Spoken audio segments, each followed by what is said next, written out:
Hey Django developers, have you ever noticed your app getting slower when loading data?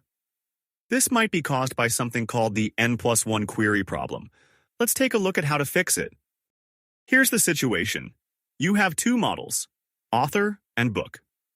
Every book has an author. Simple, right? But what happens when you try to get all books and their authors? Let's say you want to get all books and print their author's name. If you write this code, Django will run one query to get all books, and then another query for each book to get the author. So, if you have 100 books, you'll get 101 queries. This is called the N+1 problem. So, what's the problem? Well, every extra query slows down your app. If you're loading a lot of data, this can make your app really slow. Imagine having 10,000 books, Django will run 10,000 queries for the authors. Don't worry, Django has a way to fix this. It's called select-related.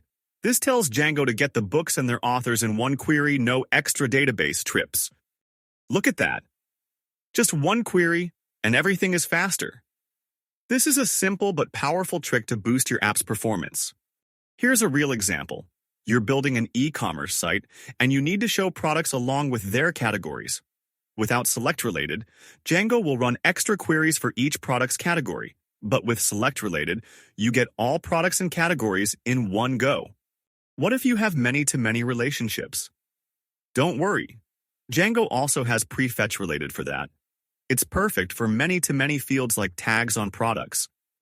Optimizing your queries can make your Django app run so much faster.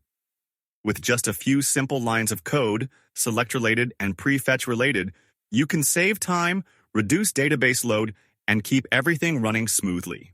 So, next time you're working on a Django app, remember, don't let N+1 queries slow you down. Use select-related and prefetch-related to speed things up.